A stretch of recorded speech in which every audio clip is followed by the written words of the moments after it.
All right. Hello again. This is the Liminal Podcast, episode 4. I'm the co-host Gabe. This is your host Bot. And this is our guest, Dude Fridges. I'm going to turn it over to Bot for anything he wants to say.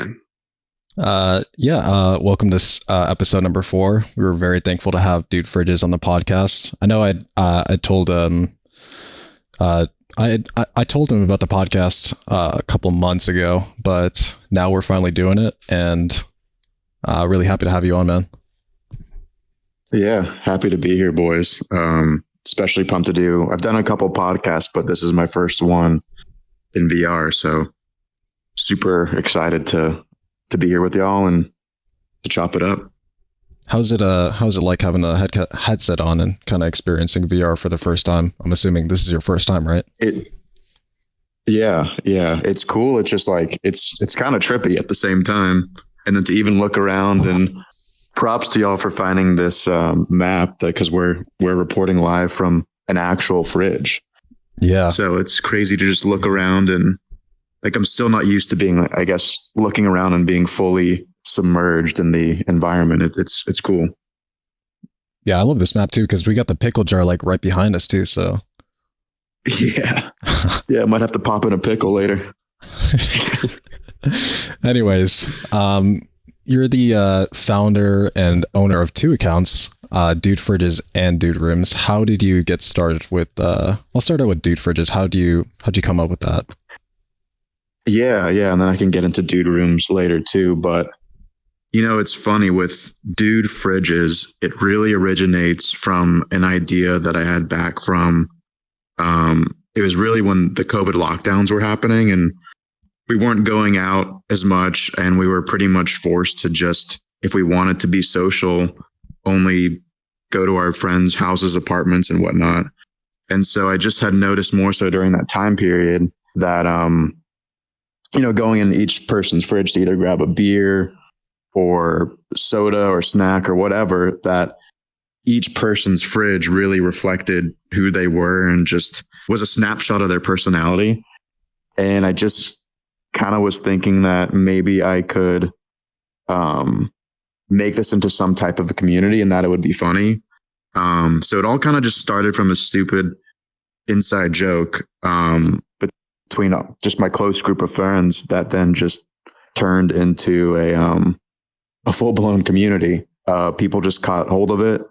I also started, reaching out to other bigger accounts too, and other food and beverage type accounts that were adjacent to mine as well. And then just kind of caught fire, and I'm glad to see other people appreciate the joke too. And I know I've always wanted to run some kind of page, but I just didn't really have an avenue to do that. So part of starting it was to just always wanted to run a meme or just community as well. So, and here we are today in a fridge.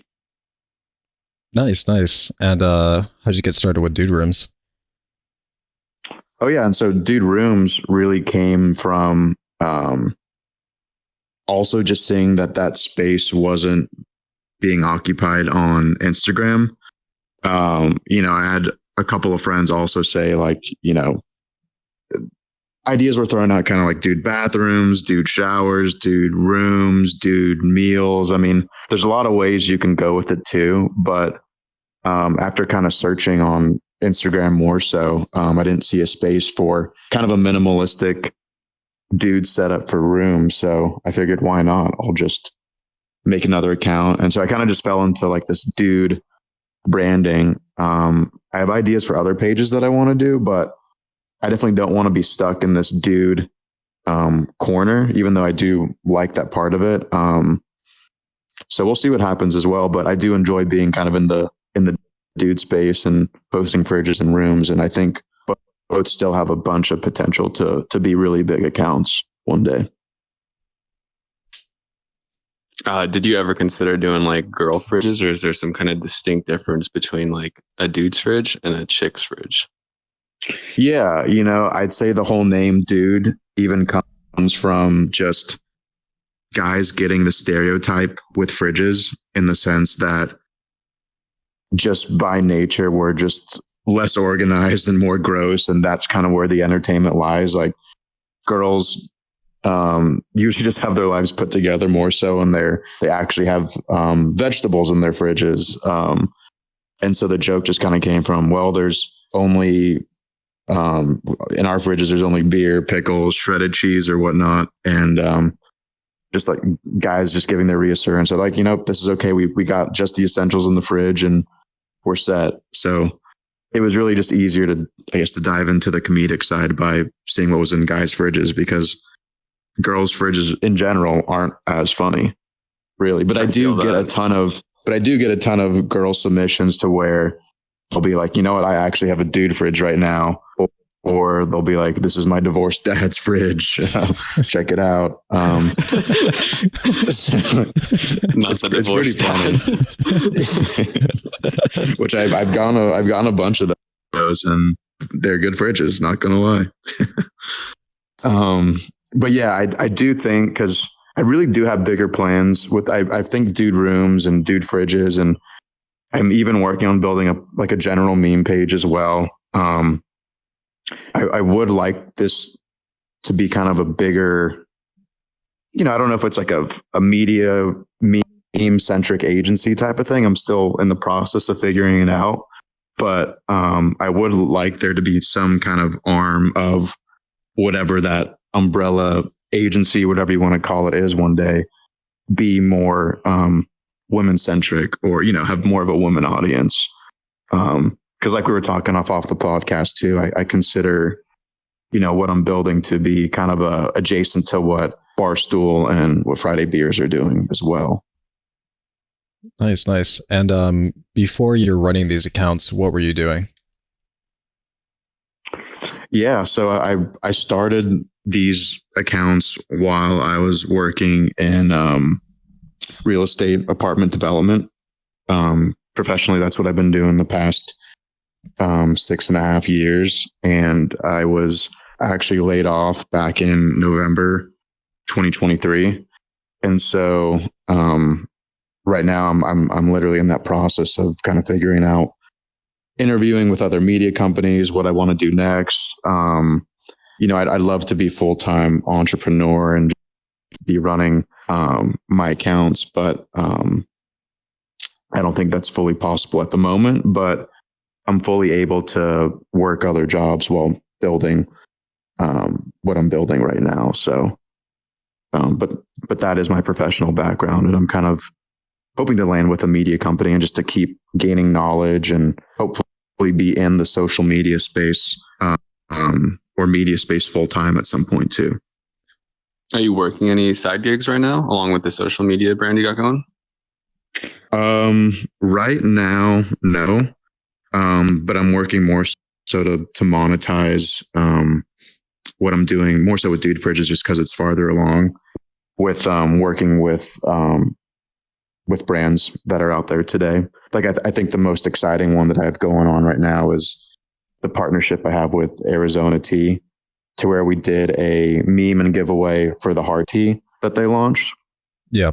And then we're now working on memes and then a giveaway for the Arizona Tea account at large. So that's a big one for me and the account, with that being such a household name. And it's so cool to just see what was once an inside joke and something non-existent between friends. So now I'm working with people at just big brands and brands that I've been consuming my entire life. So it's been really cool to see that progression in a year, pretty much. Nice. And if you could work with any company out in the space, who would you work with? I'd say right now it's Friday Beers. They just came out with their own beer, but they're definitely an inspiration to me, just with the community that they've been able to build. And also too, with, like I was saying, launching that beer.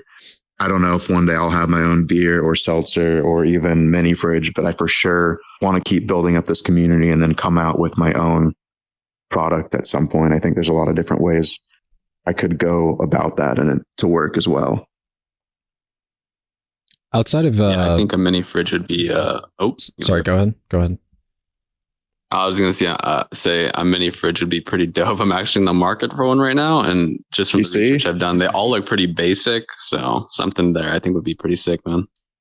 For sure. I think I could even do, there'd be some type of cool touch to it as well, where it wouldn't be just the fridge. Like, yes, I do my Dude Fridge's branding of wrapping somehow, but I haven't given it a ton of thought yet. But there's for sure no one in the, yes, there are people making mini fridges, you know, like Samsung, Frigidaire, GE and whatnot, but people just will go on Amazon and, oh, this one looks pretty nice, and I'll just buy it for my, you know, my apartment, house, dorm room, whatever. But there's no mini fridge where you're like, oh, I need to have this one. So that could be a space where, you know, people getting into college, you could even do wrappings where it's a Dude Fridges. And I went to Texas, so if it was a Dude Fridges and UT mini fridge, I feel like it's a space I could own that no one is really in, because it's, I don't know, they're fridges. You don't really think much about it. But that's something I want to explore in the future too. Yeah. And I just wanted to go back to this one thing, but would you do this eventually full time, running the accounts and, of course, moving more into like a marketing based situation? Yeah, that's really my goal. Because I think as I up my audience, I could get in the ad space, but not do, you know, like cringy OnlyFans ads, you know, where it's just like pushing something out there. Where you could do really fun and creative ads with brands. And yes, I want to work with big brands. I mean, they also have the bigger budgets, but I think I could really be a cool space for your up and coming brand, and be a source for other brands where they're looking to gain eyeballs, and it is a really good beer or seltzer or really any refrigerated product. And I can help them just get more of an audience to whatever their product is. But yeah, the ad space, I want to do merch at some point as well. Because you can get creative with that as well. And I want to do merch too, where that is nice, on the nicer side, stuff that I would actually wear. And somewhere in that balance of, you know, nice, but also incorporate jokes. Like what I've been telling myself about the merch is, when I do come out with that, I want it to be stuff that I would actually wear out, not where I'm just trying to make an extra $10. But I want it to be quality. I want it to be funny, and I want people to rock it proudly. Well, I'm trying to think where to go with this, but I think you touched on your brand pretty well. I think I'd like to just talk about like some of your background and stuff. And we were talking a little bit about this off pod, but if you're cool talking about it, Texas, like tell us about that, because we haven't been there yet. But is it a cool scene out there? What appeals to you about it? And how do you like your daily life out there? Yeah, it's really great. And I'm from Texas. I was born and raised in Dallas. And then both of my parents went to the University of Texas at Austin. My mom even played tennis and is in the Women's Hall of Honor for tennis at UT as well, which is really cool. So I grew up visiting Austin. Obviously, I watched her get inducted into the Hall of Fame, and it really became just a part of who I was, and fell in love with the city just as a young kid. So I went to school at UT as well. I mean, I just kind of knew that, you know, I wanted to stick around Austin as well after school. Austin is just so, there's great food. There's always something to do. It's a great space to be in your 20s as well. Just, it's a huge tech scene, a bunch of creatives. South by Southwest is coming up, which is what I tell people is my favorite part about living in Austin. There's so many brand activations. There's music, there's movies, there's gaming. People come in from all over the country. And I feel like South by Southwest too is what's also inspired me to kind of, I don't know, start leaning into the digital media space as well, and even create the account. So no, I highly recommend visiting Texas to anyone, and whenever y'all can as well. And I'd say especially Austin, just there's so much going on. as I was saying. But yeah, it's a great city. Nice. It And seems like with the Rogan's move there, it seems like there's a huge surge of people. How do you feel about that? Is it cool? Yeah. Annoying? I mean, I like that. It's kind of a mixture of both. It's cool that people see, how cool of a place Austin is. But yeah, with that comes more traffic, it's harder to eat at restaurants and whatnot. But no, I think it's cool to see the city grow. And speaking of Rogan too, I think it's been really awesome to see the comedy scene really pick up in Austin, because I'm a huge fan of Rogan, and then also just a bunch of the comedians that have moved in really because of him. And I've been to his comedy club about maybe 3 or 4 times now as well to see him. And then there's a show called Kill Tony, which I'm not sure if y'all are familiar with, but highly recommend if you haven't watched that podcast. Huge fan, bro. Really? Let's go. Yeah, that's what's led me to the mothership. Like 3 out of those 4 times. And then I even saw them at Vulcan before they moved to that. But man, that's also one of them. It's just so hard to get tickets, but it's cool to be in the same city as, like, with stuff like that's going on. Yeah, it's such a fun show. Such a fun show. what was your favorite Kill Tony show you ever went to? I'd say the one time Tim Dillon was a guest, and he came out. I think it was a Halloween episode, and he came out in a blonde wig, and he said he was Amy Schumer, and he kept up that shtick the whole time that he was actually Amy Schumer. Oh, damn. But yeah, that was a great episode. They're all good. I mean, that's the beauty of the show, is it's, even when it's bad, like the performers are bad, it's good. And then when the stand-up comedians are good, then you're getting to watch good stand-up. So it's a win-win. So tying back into Austin, do you personally know any other creators that you work with that are currently in Austin? None that are in Austin. I feel like everyone that I know is spread out. Yeah. Which is kind of crazy. I feel like there probably are some here in Austin that I could even collaborate with. I just don't know of any. Because kind of like what y'all are doing too, I would love to make a podcast one day as well. Yeah, of course. I don't know what I would call it, but yeah, that would be a fun, just like how the Friday Beer Squad, how they have a podcast as well. Yeah. I for sure want to get into that space. And ideally with another creator, I think would be cool. And to have some type of spin on it. Which like co-host would you choose, like, that you currently know that you would run it with?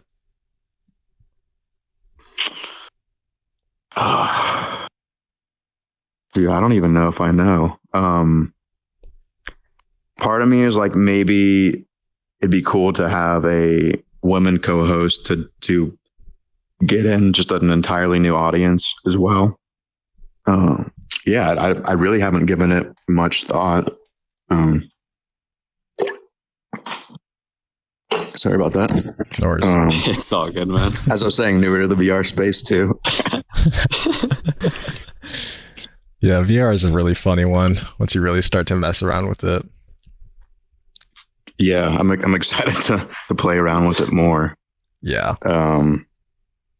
But yeah, no, I've not given the co-host thing a ton of thought, but plenty of room to think about that. So we'll see. Well, man, I'm looking forward to off of that. I know you said I'm looking forward to the podcast, and I just want to touch on this real quick, but and I'll get back to you. Yeah. But going back into your content side of things, what kind of feedback do you get from the community? With the content that I post? Yeah. Usually it's pretty it's positive. I'd say that what's an interesting part of it too, and I don't know if it's just the Instagram algorithm, but I did a poll recently of, what people are liking about the page, disliking, and it was heavy in favor of just posting more fridges, because I'm always playing around with that formula. Okay, what should be my ratio of fridges to memes, and with memes, with posting reels as well. And people were like, we want to see more fridges, but I get way better engagement on the memes and the reels.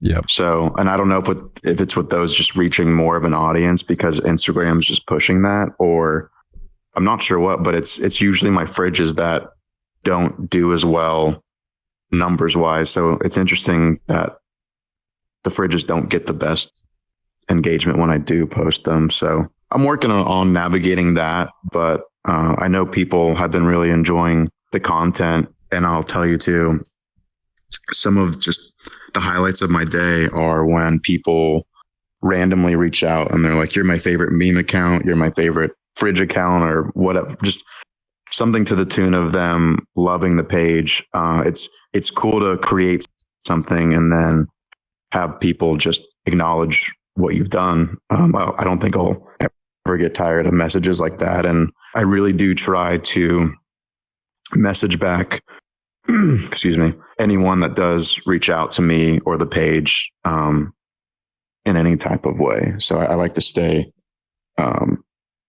just super active and inside of the community, and plan to stay that way.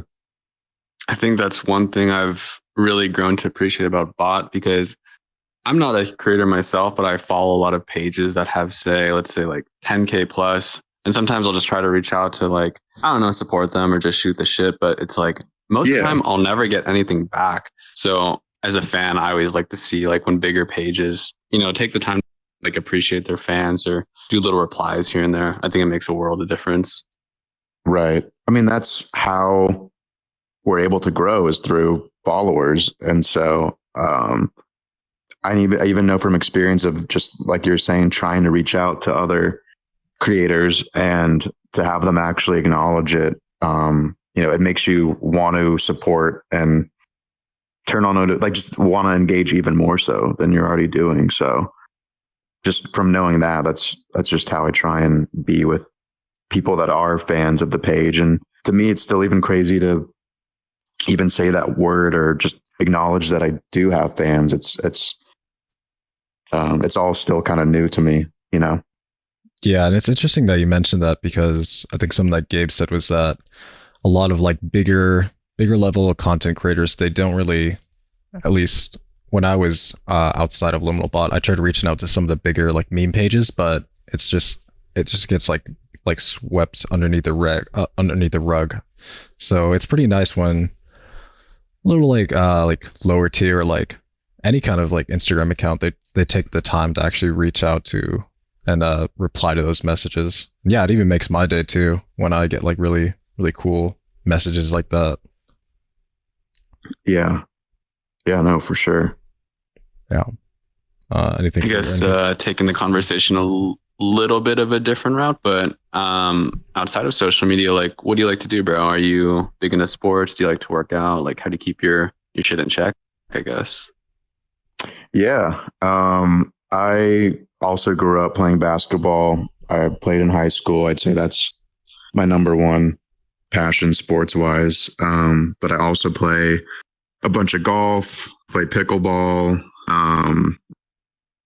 Lately too, I've been doing, not to be one of those guys, but I've been doing a lot of cold plunging in sauna. It is a great, same here. It is a great feeling. I'm just laughing because I'm one of those people right now too. I try not to mention it too much, but somehow it always bleeds into conversation. Right. But I'll tell you though, it's just that, because I kind of looked at it maybe more skeptically too. It just seemed like kind of a fad, and maybe it is in some context, but that feeling, like, just getting it out of a cold plunge, to me, I think it's just great for recovery, but also I feel like I have so much mental clarity and just feel happier after getting out of one.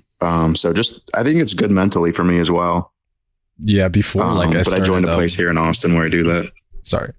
Before I started doing more yeah. sauna and cold plunge stuff, I was like, this is just a bunch of like hippie nonsense until I actually started like doing it. I'm like, okay, I'm actually feeling something here. Yeah, exactly. But Austin, I mean, part of the reasons why I love it as well, it has that perfect combination to me of city mixed with nature. There's hikes and greenbelt trails. I live right off Town Lake as well, where you can also kayak and paddleboard and whatnot. There's a trail on it as well that's super walkable. But then you also have the downtown scene of Austin and the crazy bar scene and music. We're talking about South by Southwest, but there's also ACL once a year. There's just so much going on in it. And I think that's part of the big appeal to Austin. It just has so much going for it on both of those fronts too, which why I don't really see myself leaving anytime soon. Nice. What is South by Southwest? Yeah, I had the same question too. So I don't want to butcher it, but essentially I call it a festival where there are movies, gaming, music. I think it started out originally as a movie festival and it kind of just expanded into way more. But it's a period of 10 days where there's a bunch of movie releases, bunch of shows. I found a lot of up and coming artists from South by Southwest as well. The music part is personally my favorite. But I'm sure now too, there's going to be an AI component as well. It's just a lot of new technology that's showcased there. And a ton of brands come to sponsor and do a bunch of activations as well. So, it's going to be a big networking opportunity event for me this year from a job perspective, but even from a Dude Fridges and Dude Rooms perspective as well. But yeah, it's people from all over come in for 10 days and it's just a mishmash of all those different activities. And for me, I prefer that over an ACL because I like the spread out mini events as opposed to the just one big festival where everyone's concentrated in one place. There's a lot of secret stuff and badge only and invite only and stuff where if you know type of things where it's a little bit more intimate, which is just what I prefer. Is it more like pop music there, EDM, country? Like what's the vibe they have going for music? It's literally everything. I'd say every genre is accounted for. It's just finding where to go for those. So yeah, you can really find everything. I think you posted I highly recommend coming. I think you posted like a DJ set on your Instagram, is that right? On your personal, right? Like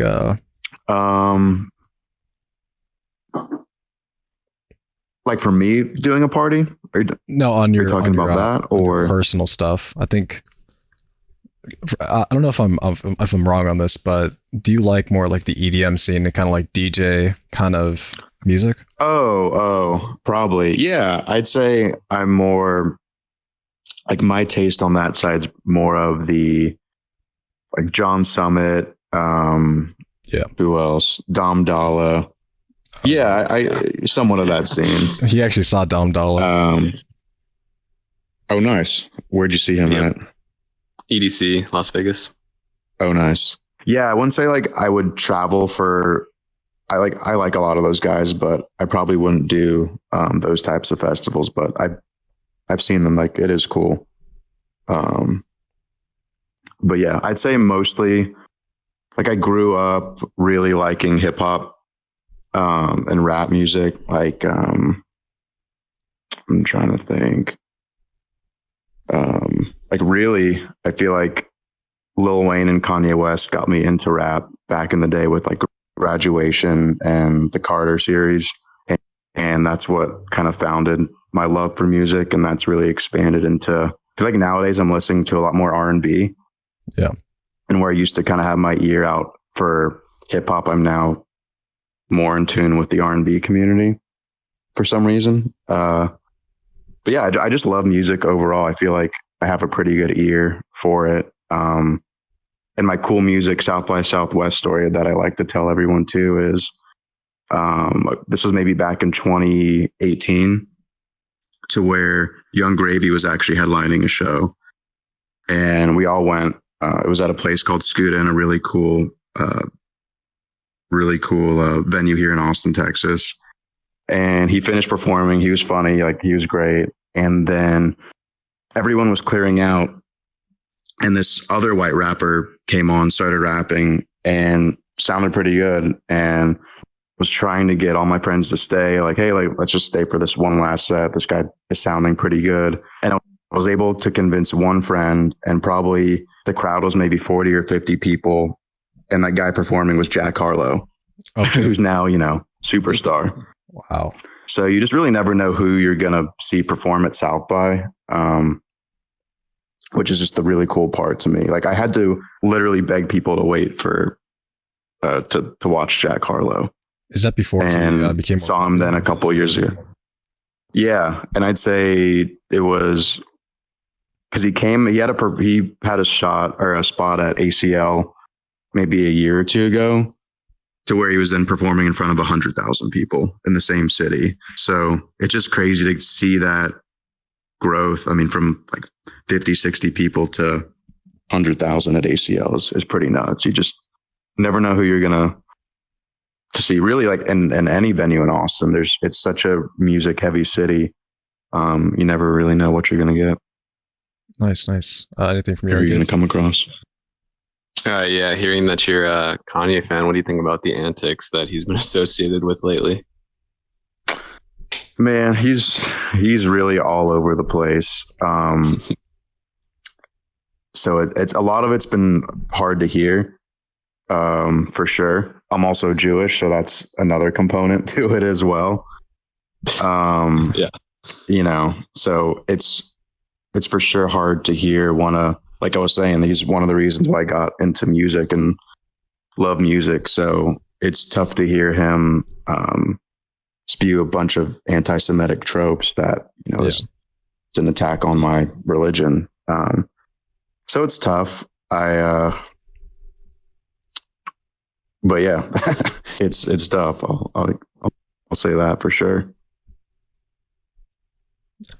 Yeah, I feel that.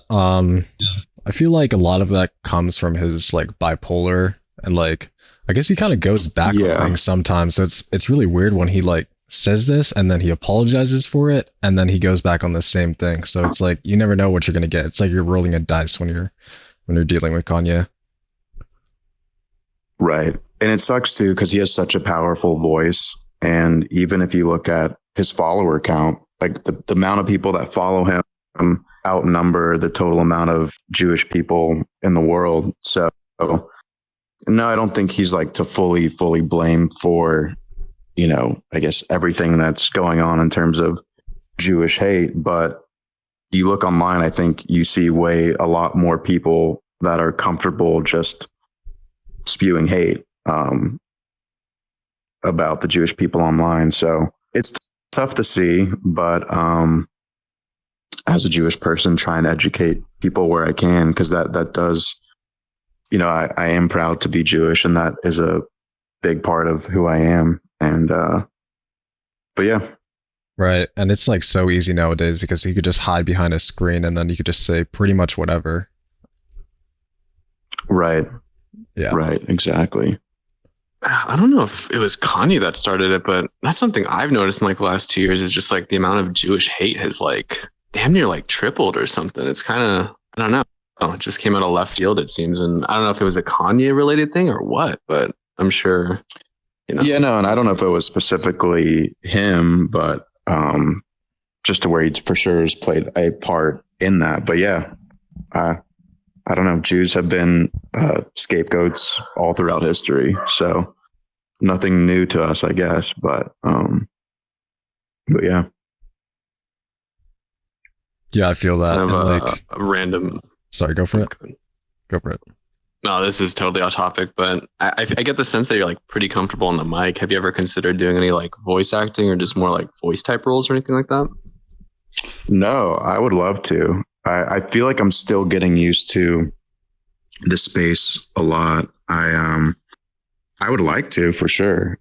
This is only my fourth podcast, third or fourth. So I'm trying to do more and get more comfortable in the space. And this is a whole nother part, just being in the virtual world,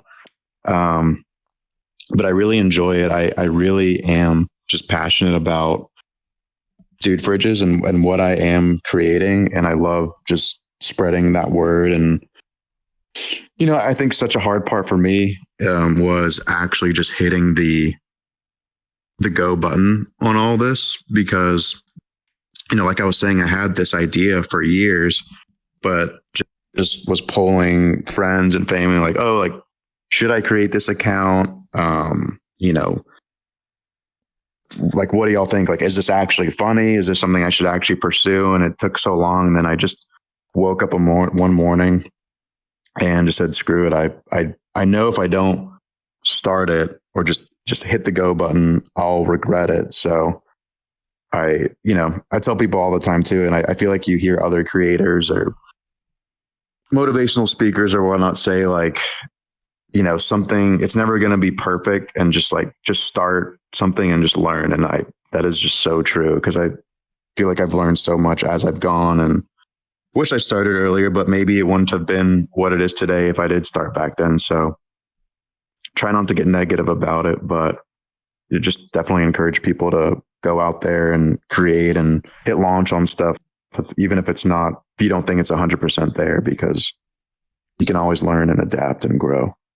Nice. That's one thing I think I've come to understand, especially with the podcast, because I think I hit like this point a couple months ago where I was like, I don't have like a lot of creative endeavors going. And I think for people that have kind of a creative thinking mind, like that can be something that really sucks. Like when you're not working towards something. And in the back of my mind, I was like, I always wanted to do a podcast. And then Bot and I kind of spun the idea for a little bit and literally just been learning on the fly. Like, bro, before this episode, I had to pull a chair in here from like this like spare desk out there to like sit down, put the headset on. Uh-huh. But, like, now I got the desk going and just investing more into like VR straps and battery packs and stuff. So I totally get where you're coming from with like learning on the fly and stuff. And I don't know, I think it's like important for like people to have like creative outlets to like express themselves and work towards a goal. Yeah, because I would say too, even with starting the page, while I was working my full-time job and I was doing all this stuff, after work and scheduling posts and reaching out to different brands and DMing other people, like was working so much to it. And even though maybe I guess was technically busier overall, having work and then having this outlet when I got home was, I don't know, I felt like I just felt more complete as a person and I was just happier. So yeah, I think whatever that might be, and it doesn't, I guess, have to be creative, so to say, but I think it's so important to just have something on the side to be working on. I mean, don't have to, but I can say from my experience, it's really just, I feel grateful for it because it's like I was working before I started all this in real estate development. And like, look, now I'm literally in a fridge in a podcast with y'all because I just decided to start a fridge, Dude Fridges community. So like, to me, I'm still in shock of just, how just creating an account has led to where I am today, and hopefully it continues to grow. But just very appreciative of the process. It's been fun. Now, just to build off that, follow-up questions to. You want to go ahead? Yeah, I'll go first, and I'll let you run yours. So just to build off that, but was there ever a moment of like a viral post or something that you kind of knew that this thing was your account was kind of going to work out in the end? I feel like it was kind of early when I knew it would work. I had a really early collaboration with the meme page Boys Who Can Cook, if you're familiar with that page as well. Yeah.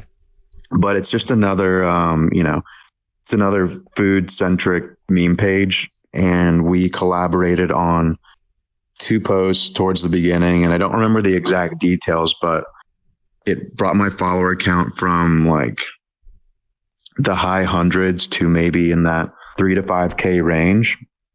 Yeah.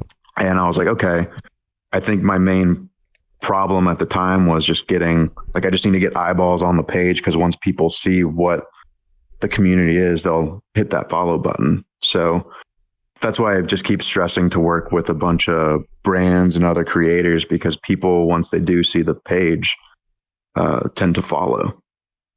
So I'd say pretty early is when I realized it was probably going to work. But from other creators too, I heard that, as cliche as it also might sound, to just be consistent with your posting. And in the beginning, that was another big key for me. And when I kept seeing growth from just posting, was doing like 3 to 4 times a day. I don't really post that frequent anymore, but those first 1 to 4 months, it was 3 to 4 posts no matter what. And I think that also really helped me towards the beginning. I have a couple follow-up questions to this, but my first question was, when you were working real estate, were you in kind of a general like Monday to Friday, like 9 to 5 type grind? Yeah, exactly. Yeah. And that too, it wasn't remote, and I really wanted to, especially now I'm looking for something where there's that hybrid component, because I do actually really like going into the office and having that co-working space. But in today's day and age, I think it's great too. And there's no reason why you shouldn't be able to work from home as well some days. But yeah, I was on that 9 to 5 corporate grind. I just asked that because did you find it kind of difficult to juggle like the things you like to do outside of work? Like, don't get me wrong, it's great to have like a job that you like to show up for. But one thing I struggled with was when I was working 5 days, I didn't have time for like a lot of the things I wanted to do and invest in. And I'm sure when you were beginning your page, it was kind of, you had a lot of time that was dedicated to your job, but not so much to what like you wanted to do in the online space. Right. Right. So, and that was tough, because I feel like, getting let go was really both, I think it's going to be a blessing in the end. And it's giving me that push to now pursue things that really are going to just, I don't know, spark passion more so in me. Which, in me looking for jobs now, I'm really focused on the media and community building space, because I think it's what I am really, really good at. So that was tough, to be working a job and then, and starting this account and all this, and then to realize, what, I'm in this job and it pays well, but I don't think I'm actually where I want to be in my life, So it's kind of a scary time for me as well, but it's also exciting, because I know whatever I do next, I'm just refining, where I want to be. I know I didn't see myself at that company the next 5 to 10 years, even going on that corporate ladder. So, excited to see where I land next. And I'm focusing on areas that, I'm more interested in, and I know I would excel at as well. I just wanted to touch on it was tough. I just want to touch on the remote work thing. And I think that definitely me and Gabe, we share the same sentiment of going into the office, and it's kind of very, very mundane and just a little silly in today's age, where you could realistically just do everything from online. And I feel like when we were starting this podcast, we were going to set up at his place and just run it with the screen. But nowadays you could just run everything all virtually. So really interesting that you mentioned that. Right. Yeah. Yeah. I mean, even I don't even know if I've seen a VR podcast. Y'all might know, others I don't, but do you know anyone else in the space who's doing podcasts like this? No. Yeah. Honestly, no. So that's cool. No. Yeah. It seems like most of the work is done like in person, which is originally what I wanted to do. But we've kind of just been learning to do things on the fly with the VR, and it makes getting guests a lot easier too, because obviously you're in Texas, we're in Nevada. So setting something up in Mhm. person would be a little more challenging and obviously a little more financially taxing. But with the space, I mean, I'm vibing with it so far. I think it's kind of cool.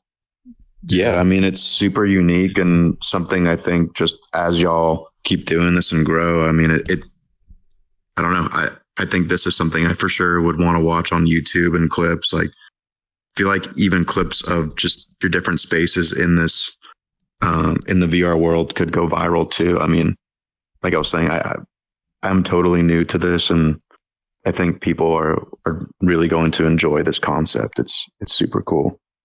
I think that's one thing I'd like to work on going forward in the future is more clips based stuff. You bring up a good point with that because it seems like with social media, there's a lot more like shorter form content. And honestly, I'm not going to lie. Sometimes I'm a dopamine fiend and I'll just be scrolling like YouTube shorts or Insta reels or some BS. But I think just for like initial engagement, we could definitely benefit a lot from, I don't know, just some goofy little clips here and there. And I know Bot kind of posted some on his story recently and that was pretty cool to see.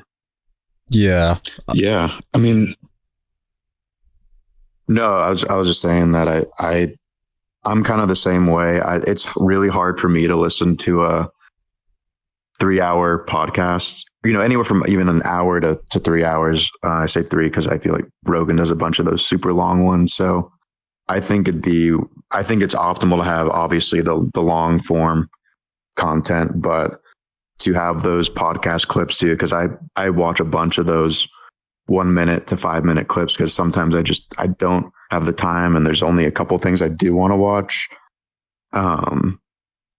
So I just feel like that would be a cool feature because just as it's hard for me to consume that long content all the time. Yeah. And especially with people who are in those kind of corporate jobs, like sometimes I just want to hear a couple of clips and that's all I want to consume for the day. But yeah, I feel that. And like going forward, how do you think that kind of content consumption is going to change with people? I know that it's really popular nowadays with more short form content, but how do you personally see content changing in the future? It's a good question. I feel like I'm seeing a lot of things being repurposed as well. Like, and that's kind of the space I want to go into in the future. And to give an example, growing up, what was huge was MTV Cribs. And I used to love watching that. And I feel like that now exists in the space, but on TikTok through this guy, Caleb, I think it's maybe Caleb Hull. Yeah. I know his name's Caleb, but to where he's, his whole concept is running into people on the streets of New York and getting tours of their apartment, which essentially is what MTV Cribs was tours of celebrities' apartments. And so I'd like to run a version of that, but do celebrities' fridges at some point, just as I grow. I think that'd be a really fun short term, I could see that being like a 1 minute to kind of 3 to 4 minute fridge tour plus interview type of thing. But yeah, I mean, especially in today's environment, it's tough because I feel like it's those 7-second kind of meme clips that go viral the best right now.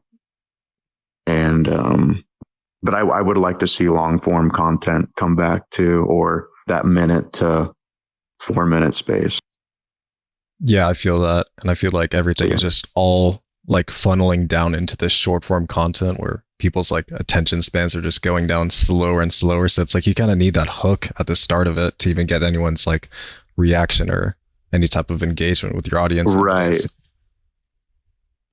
Which is what I think you do a really good job on your videos is kind of to set that setting of like what they're about to get into with the space that gets you to stay on the video. I don't know if you can tell, does it show you those analytics, like how long people stay on your videos or your reels at all? It's really interesting. I don't know if you've seen like the dashboard of it, but like sometimes with the videos, it'll go like 100%, and then 2 seconds in, it'll go like drop down to 70%, and then 5 seconds in, it'll drop down to like 40%. So it's really interesting seeing like all that data there. It's like, are you guys all just like how are you guys consuming this? Are you watching the whole thing, or are you watching the first 2 seconds of it? It's really weird. Yeah. Because I know it does it on TikTok. I need to get better at those video analytics too, but yeah, it's interesting. But I think it's important to kind of set up, you have those good captions that get people to stay on, or at least know what they're getting into. So yeah, that's pretty cool.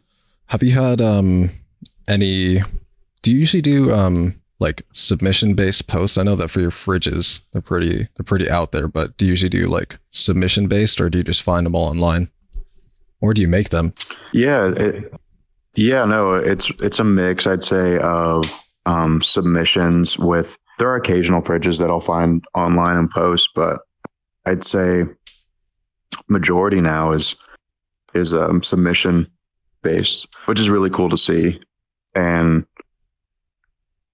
just as the page grows as well, it's just going to become even more of a bigger and bigger feat to be featured on the page. Like, in addition to, like I was saying earlier, people reaching out and expressing their love for the page, it's also cool to see people post on their story when I post their fridge, and they're like, I made it on Dude Fridges, and for them to get super pumped about making it to the page, because that really was the goal, was make the page big enough to where it's like an actual accomplishment to get on it.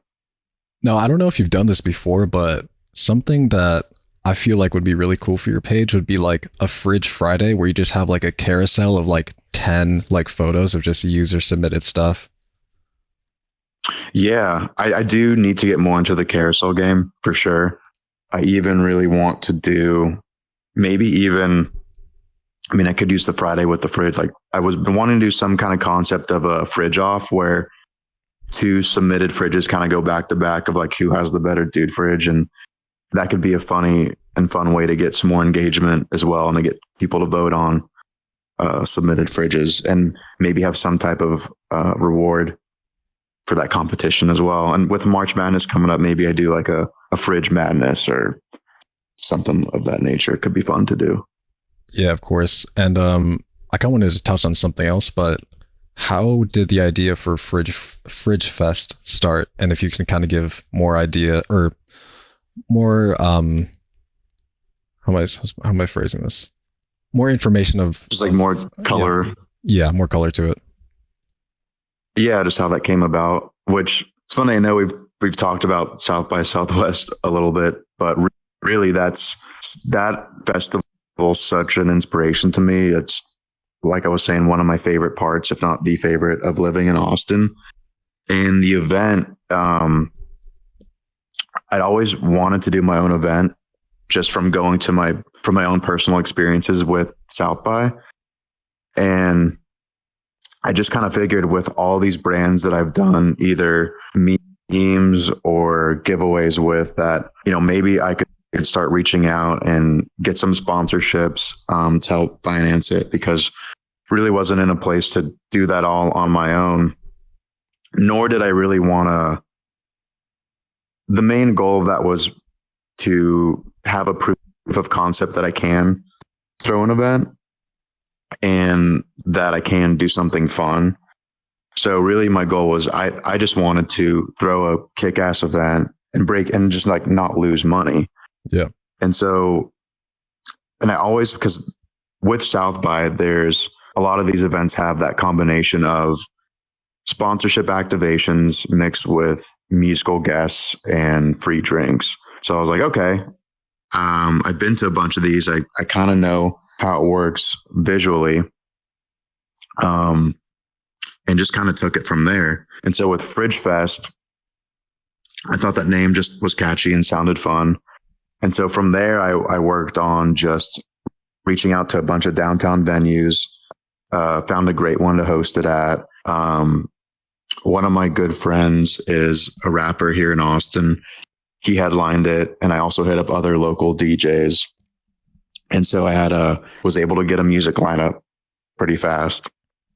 Was able to secure a venue at the right price, and was able to then kind of show to brands what I was planning, and got a bunch of brands hooked on the idea about Fridge Fest, and got a bunch of sponsorship help too. And so it's something that I hope to continue on annually, and for that to also grow, because that had we sold 270 plus tickets and had maybe 200 or so show up to the event. So it was, wow. in my opinion, a huge hit. And I think we can get, I don't know. I think we can just keep growing that. There's way bigger venues here in Austin too. So hopefully we double that next year. But really my goal is to just keep it going and keep doing cool events. Because I want to do more Fridge Fest, but I think I can also use events as a platform for other brands to showcase their products as well. Haven't really done anything yet to pursue that yet, but hosting parties, showcasing, you know, beer, mayo, whatever it might be.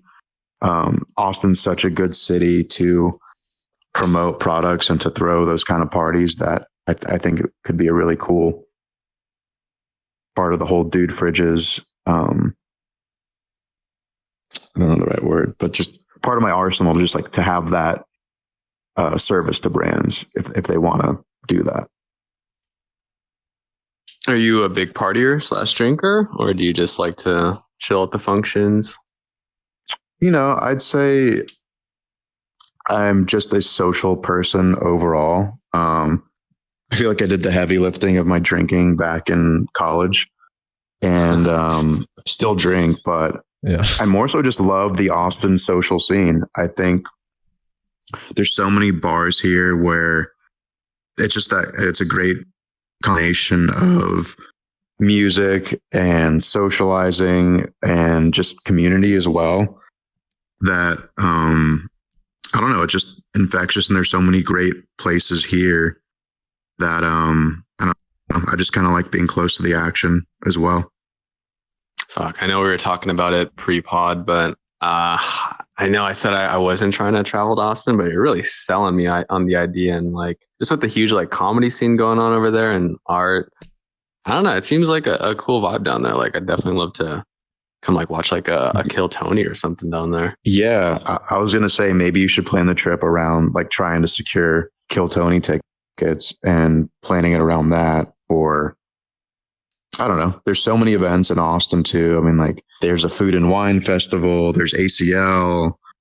I mean, obviously concerts too. I mean, all the big artists come to Moody.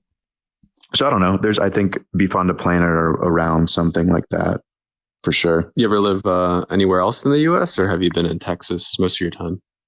Yeah, just Dallas and then UT in Austin for college, and then stayed here after school. So all I know is Texas. Nice. Hell yeah. Would you ever move anywhere else, or you planning on staying in Austin pretty much long term? I think so, long term. I mean, maybe. I mean, in the back of my head was like maybe New York, but my sister lives there, and I have a bunch of friends that live there as well. But no, I don't think. I think I'm Texas for life, but we'll see. I guess you never know what'll happen, but yeah, I don't think I anticipate leaving Texas. Yeah, and this might be totally a little bit off topic, but does your family know about your page? And if so, then what kind of reactions have you gotten? Yeah, no, they love it, and my entire family actually flew in for Fridge Fest, or like my parents drove, and my sister flew in for Fridge Fest, so it was cool having them all there. But no, it's been huge because yeah, they are super supportive of the page, and so it's fun to see also just older people get it in general, because my mom has turned on a bunch of other like of her friends to the page, and I don't know, it's cool to see parents just get it, because I can see it being way easier to kind of sell the idea or the humor behind it to just, you know, the younger crowd. But Yeah. it's cool to see a mix of just age ranges appreciate the page. Yeah, I kind of share the same sentiment, but like not really at the same time, because like most of my audience is kind of in the Gen Z range, and like hearing you talk about that, it's really great that you kind of have the whole like it can relate to like pretty much any age, really. Right. does the same go for you? I mean, do your parents know about the page? Uh, so they know about it, but I don't think they've ever seen like any of my content. Gotcha. Yeah. So I don't know. I mean, my parents have watched it grow from 0 to, I'm around 55,000 now, but being in like the 370K range, I think it's like, I don't know. That's so many people, Yeah. I don't know. Do they realize the following that you have too? I kind of told them Or do about they it. just Like kind of not? they kind of ask me like every now and then. It's like, oh, how's the page doing? Like, how many followers you got? And I kind of just like tell them, and they're like, damn. And then I'm just like, at the end of the day, it's like I'm still trying to grow a little bit more, but I feel like I'm in this kind of in between liminal space right now, like literally of just getting to that next level pretty much. And I was curious if you kind of share the same kind of sentiment to that. Like, what's like, are you like, what's like the goal of like a number that you're trying to reach in terms of following or reach that like once you get there, it's like, okay, I think I'm good. Yeah, it's a good question. I mean, I think a huge benchmark for me is going to be once I get into the 6-figure range in the 100,000 plus. But really the big thing for me is just making sure that the community just stays engaged. They like the content. And it just overall stays just a very positive, funny community. I mean, that's really the big thing for me. And I'd like to really come up with some cool merch for all the fans to wear and to give that away as well. And I think even too, I mean, with it being food related, I'd love for there to be at some point a philanthropical component to all this too, to like when I do start doing merch and maybe my own fridge or whatever that might be, and actually have more sales to give some percentage to a food bank or something like that. So I don't know. I think all these things are possible. It's just a matter of staying consistent and just doing what I've been doing. Because with my page, we were kind of talking about this briefly too, but I've, as of recent, kind of hit a little bit of a plateau on just being able to get new followers. I'm still getting great engagement. But I'm just going to keep pushing through and keep posting every day. And, it's just my experience. Instagram has just been in all the social media accounts, it's been just like a roller coaster that, sometimes things are great, but there's also some downhill slopes too, but you just got to keep pushing through. If you could send a message to anyone, as in like the people that are kind of starting out their own niche in Instagram, what would that message be?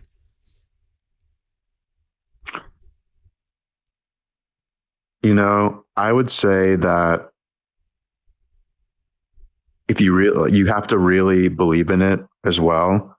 And to just, it really goes back to what I was saying as far as if you have an idea and you're really passionate about it, just go ahead and start it and start getting content out there, because that was a big thing for me that I realized was that, towards the beginning, I was posting so much because I wanted there to be a portfolio of things to find if I did have that fridge or that reel or that meme go viral. Because from personal experience, if I see a meme that I like from, either from Dude Fridges or my personal page, one of the first things I do is I'll go to that profile and see, okay, what kind of memes are they posting? Are they posting every day? Like, what's the vibe of this account? And so I wanted to have everything set up the right way to where if people were then to take that next step and go onto my page, they would get that, okay, not only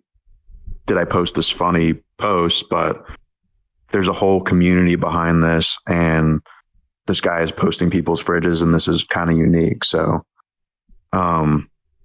consistency really is key. And then you got to just press that go button. Cause for some reason I woke up one morning and just said, I got to start this. But I think so many people just let that slide away and just don't do it. So recommend just starting, even if it's not perfect, and just start posting, because it doesn't have to be perfect, and you can always refine kind of and change up what you're doing. And, you know, like how I was polling people on what kind of content they wanted to see more. And I think it's good to always keep an eye out on your community and, you know, what kind of stuff they want to see, and, you know, cater to the fans, because they're the people that are sending your stuff out and helping you grow. Because none of this would be possible without, you know, my followers helping me gain more publicity.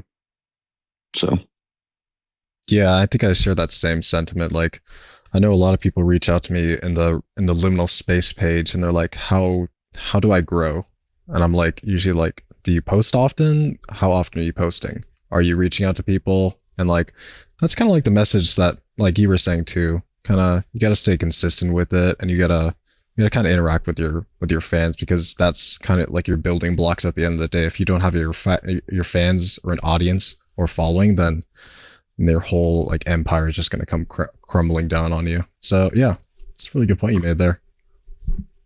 yeah. Have you done any collaborations with any other? Because it's cool. We've done, I think, 2 posts together. Yeah. But have you done any other collaborations like that with other niche? Or you think you're value that's not? Sorry, I was like cutting out there for a second. Did something happen? Yeah, I think, was that on your end, or was that on us? No, I heard Fridge is kind of cutting out a little bit. Yeah. Oh, weird. Can you hear me now? Yeah, we can hear you. Yep. Okay. No, I was just curious if there's any other pages you've also collaborated with, or if you also plan to kind of still. I don't know. I feel like it's there. I've come across a couple other, you know, backroom space, liminal space accounts as well. So I think it's cool that you've kind of been able to be creative and that we've been able to do stuff. Is that something you are still going to do? Or I know we're working up some more collaborations as well, but I don't know. Is that something you plan on keeping on doing too? I feel like that's a good differentiator for your account as well. Yeah. But what I was also just curious. Yeah, I think I'm planning on reaching out to some of the more like bigger name people. I want to work with this one drink company called Ora Bora. I don't know if you know that one or not, but it's a drink company, and they kind of have like the same kind of meme marketing as you know Slim Jim, that meme page. Yeah. Reach out to them too, and maybe like a food or drink company. So I'll definitely try and get with that. And just going along with that, there's a lot of liminal space pages that are popping up every day. So it's like, it's nice to be in like, it's nice that I was in the early stages of it, that I can kind of like mentor some of these like these newer pages and like kind of work with them, because they've got a lot of interesting perspectives on things. Right. I imagine it'd be hard, because I'm also trying to make my own more general meme page, but that space is just there's so many meme pages out there, you know, that, so it'd be interesting. It'll be interesting to see how that goes, but I get it. It's really tough to start as a new guy on the block. Do you know that that one page that I think I'm in a group chat with you, but his name is Northwest or like North something MCM. Yeah. So yeah, I really want to work with that guy. Yeah. I've been a fan of him for a while now. And yeah, he'd be really cool to collab with. He's awesome. And I feel like that's what other platforms, I love how you can do the collaboration posts on Instagram. I wish that feature was more widespread with like TikTok and Twitter /X and whatnot. Cause I don't know. I love how that gives you the ability to, you can always, I guess, repost something, but I think when you see the 2 names together and then it goes out to each person's audience, it just has a different effect to it as well, and is a really cool way to just, I don't know, just expand overall, you know, and even introduce other accounts to other communities that didn't even know it even existed. Yeah, and it's kind of odd. Which is what I've been able to do with me. It's kind of odd that like TikTok doesn't have the feature, or YouTube doesn't have the feature, or a lot of other like social media platforms don't really have that kind of that option to kind of expand your level of reach to other people when you collaborate with other pages. So it's really nice. I was curious if like, Right. Instagram is like your favorite platform right now. It is. And I just started posting a lot more on Twitter, but yeah, Instagram's by far been my favorite. Just, I mean, that was my favorite too on the personal side of things, which is why I really started on Instagram. But yeah, and I feel like that collaboration feature is a big one that really sets it apart. Yeah. But naturally, I'm just on it more, so it's just easier to focus my accounts on that. Just because when I am kind of scrolling, it's usually majority Instagram for sure. Bro, do you remember that one reel we did? I think it was like the first one, but it was like opening a fridge and then it was like to a room. I don't know if you remember that one. That did crazy numbers. That was pretty wild. Yeah. Oh my God. Yeah, that got like millions of views too. Yeah, that was wild. I was looking back at that yesterday, and I was like, how the hell did we do that? Pretty crazy. And like around that time period too, I don't know, I feel like I was having a bunch of stuff just hit the Explorer and just go crazy. Yeah. But I've really been in a drought lately, like just in terms of stuff going viral and getting anything past like 200K views, anything like that. So yeah, I feel that. We'll see. But yeah, that was a fun video. I think you could go one of two ways with this. You could either go into your general thoughts on it or more so how it relates to your content. But I saw this pretty thought-provoking video the other day, basically explaining that the online space has been occupied by Gen Z for some time now. And I believe it's coming to that point where Generation Alpha is going to start essentially creating like the humor and memes and just like day-to-day things you would see on like an average scroll.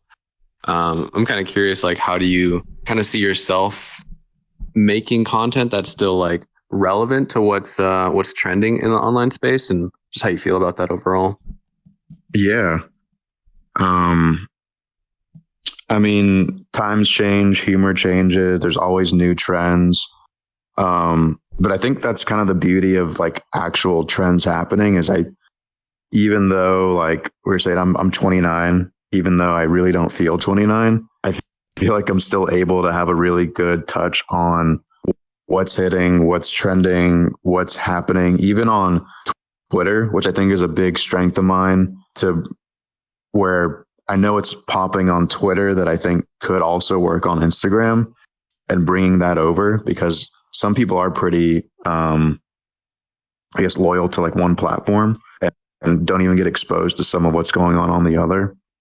But, you know, luckily I think I do have a good eye for it, and kind of just through scrolling, I think you can do a good job of keeping track of, you know, what type of memes are, or templates, or what is relevant, what is getting a lot of likes, what people are finding funny. And so yeah, I think it's just effort on trying to stay with, you know, what's trending, which I feel like I could do. And then hopefully at some point I have a team that's a mix of older and younger folks, maybe even interns one day. Because yeah, I'm inevitably going to get older and probably less funny, unfortunately. But yeah, I think that's a pretty good point, though. I think one thing that the video failed to recognize is, although, like you said, we're getting older, that doesn't necessarily mean we're going to be out of touch with what's going on. Because I know people that are like 30 plus years old that still relate to Gen Z quite a bit, or even younger. So I think just because time's passing doesn't mean we're going to become like, I don't know, like the boomers of our age. right. I mean, I feel pretty, I don't know, maybe it's a little bit unique, but like I'm almost turning 30 and I know what Skibbity toilet is. Like, I feel like that's pretty good. Yeah, funny enough, that was actually made by a Gen Zer. That's not a Generation Alpha thing. I don't know if I've heard much like Generation Alpha stuff. Like, I feel pretty in tune with Gen Z. Maybe, yeah, I don't know. Do you have any examples of like a viral I don't know, Yeah, concept I think that's like, in Gen A. I think like the Phantom tax. I think that's a Gen Alpha thing. I don't Okay. exactly know what it is, but See, it's hard to tell like what intersects with what because like I know like Ohio guy at Riz too, you know, or yeah, I was gonna mention the Gyat. I think I'm pretty fluent in Gen Z talk too, so you know that's just me. What exactly is Generation Alpha like humor like? Because I don't like, as you were mentioning, like everything is just so intersected nowadays. It's like I don't even know which generation is making this stuff at this point. So it's like, what exactly distinguishes a Generation Alpha post or like a meme? I mean, I don't know if I know. this. Bro, honestly, it's shit that like we would find really stupid right now. Like he said, like the Ohio Riz, Gyat, Phantom Tax, all And that like the BS. brain rot videos too. Like is that maybe Gen A? You know, like I think the so, Peter yeah. Griffin, like the Subway Surfers on the bottom. Or like the fake AI. Like I see a lot of those where it's like David Goggins talking, Oh yeah. but it, you know, it's an AI voice like saying something David Goggins would never say. Like I don't know. What are your thoughts on the edging, mewing, and looks maxing memes?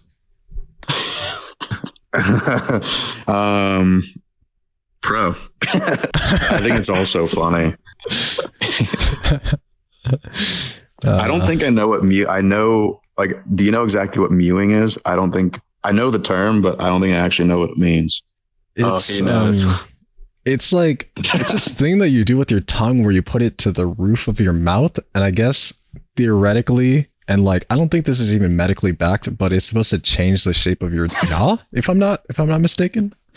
Oh, so it's like it's a face. Yeah, and like the meme is that like when someone is mewing, they put like their finger like this over their mouth, and then they just like point to their jaw. It's like they can't speak to you because they're mewing. Nice. Yeah, that's what mewing is. But have you seen any like meme trends nowadays that you think you would kind of incorporate into your content? I'm trying to think. I think you could really benefit from the mewing one. Yeah, for sure. I mean, even the edging stuff could work. You know, like I'll give. I just literally just thought of this right now as far as edging, where it could be like a reel of me or someone opening a fridge, but you like to the point where you can almost see something in it, then closing it, and like maybe that's an edging reel, you know, but fridge version. I don't know. There's a bunch of different like they're like fridge maxing where I don't know, you just make a crazy fridge. Oh my gosh. There's ways to go. It's like it's so much fun to be creative about this stuff and just I don't know. It's I don't know. It's fun to be creative about this stuff, even though it's just like total I don't know. It's I never knew like fridge humor could be a thing, so it's funny making it a thing, and gonna hope and trying to keep it a thing. Because I even think it was a trend for a little bit too. I was seeing so many TikToks, and I featured the ones that I came across on my page too, where it was the song I think "Youngest Daughter" by Superhaven of someone opening a fridge, and they'd have like I saw one of my favorite ones I saw was a Zen garden on one shelf with a Ryan Gosling movie playing on top, or people will have like a mace in the fridge, or like what else did I say? Like weights, just a bunch of random stuff. So that was I feel like that even was a trend for a little bit that helped me secure a lot of really good content for the page. But I really love the meme community and how like a new trend will come out and every single like niche out there in the community will try and figure out a way to like incorporate that into their content. And I've always found that so interesting of like how it's like this like just like unconscious like thing of just everything is connected within the meme community in a weird way. Yeah, for sure. And like I was saying too, I feel like memes are such a good avenue to get eyeballs, and just for viral potential overall. So I don't know. I feel like you should keep exploring other pages. Like if you did Northwest MCM wholesale, that would be really cool. But Yeah. I don't know of any other liminal space account that's like somewhat diving into the meme world. So that would be a really cool I know / is a cool separator for you. I know we're in a group chat with a bunch of food related people. Like, what are your thoughts on some of their other content? Because I know a guy that does like food stuff in a bathtub, and I thought it was weird at first, but then once I really started like exploring it, I was like, okay, maybe this guy's onto something. Yeah, and I think kind of the beauty too, which when I started Dude Fridges, there wasn't much thought other than I think this could be a really funny joke and like mini community for people like to send fridges. Kind of the unknown genius was that through that type of account that I'm running, and then like the Bath Foods guy is running too, a lot of the content gets sent in by just people that find the page and is UGC created content, to where you become more of the curator as well. And just a lot of the work gets done for you, to where the majority of the work left for me is, editing the videos that I do and reels or TikToks that I put out, or just the custom fridge or food or drink related memes that I put out. So that's really the nice part. And maybe that's kind of what people could think of as well if they're starting a page, is how can I build a community that emphasizes people to also participate? Yeah, I feel that. Nothing too much on my end. I unfortunately have to wrap up here pretty soon, but do you want to add anything else before I go to head out? There's nothing else from my end, but we can probably wrap it up here if you're done. Cool. Anything from you, Fridges? Yeah, just kind of last words. Just wanted to thank y'all for having me on. It's cool to talk with, hopefully meet at some point in real life too, but it's cool to meet internet friends over VR/voice. And just really enjoyed being able to kind of tell my story here, and just looking forward to more of the content that we can create, and for us both to just keep growing. And especially for y'all's podcast too, I think it's a really, really cool concept that y'all are doing, and it's very unique, and excited to see the other guests you're able to bring in as well. It's really cool what y'all are doing. So excited to see that growth as well. Dude, hell yeah. Really appreciate you saying that and being our second guest. I think I don't know. I just really appreciate the guests coming on, honestly, because they're mostly bots contacts, but it's been super dope to just meet these online figures and see what they're like just talking, because we can look at everything online, but like actually like talking in the VR space with someone, you get more of a feel for kind of what they're like on a day-to-day basis, or at least what they portray, Right. And especially because our accounts are faceless, it's kind of like, who's actually, behind this, like what are they actually like? So it's cool to get that little preview into, because hey, we're just guys, end of the day, So but it's cool to be able to tell our stories. Yeah, we're just dudes. So I had a final question. It's just cool to be able to. Yeah, hit me. Do you personally have a dude fridge? It goes in and out, because I for sure do at sometimes. But I'll tell you, I'm definitely always stocked with the essentials, being there's usually beer in there, of course, shredded cheese and pickles, which my name's Dylan too. So people called me Dill growing up. So I was destined to love pickles, and maybe that's even kind of how I fell into the whole fridge thing. But beer, shredded cheese, and pickles are for sure always in my fridge. There's no question about that. And also, I didn't want to miss this point. Zin in there or not? Oh, go ahead. I was going to say, do you ever run any Zin in there, or any kind of nicotine pouch, or nah? Not for me. I personally, I'm not a nicotine guy, but I love posting like the Zin fridges. Those are pretty funny. I posted a couple of those. Oh yeah. But yeah. Also, I know we didn't touch too much on dude rooms, but do you personally have a dude room? I wouldn't say I do. My room's actually, so in Austin a couple years back, I was living with two other guys, and there was a really bad freeze, which then a bunch of pipes and apartments and houses throughout really Texas, but hit Austin, I feel like pretty hard, maybe more so than other cities. Had a place and it flooded. Like there was a line that broke and just literally flooded the apartment and ruined everything. So luckily, had insurance, good renter's insurance, and got to just kind of start over and was able to just, like I got a new couch, TV and all that. And so no, it's pretty well put together. I couldn't use my own room as a dude room, but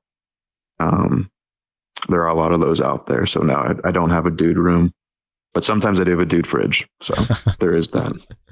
That's amazing, man. And once again, yeah, thank you for coming on. Really appreciate it. Having a second thanks for having me. Has been pretty amazing. And yeah, it's everything from my end. Gabe, you want to wrap it up? Yeah, we'll call it good there. Episode 4. Guest again, Dude Fridges, host Bot, co-host Gabe. Appreciate you guys, and see you next time. Cool. Thanks so much. Thanks, y'all.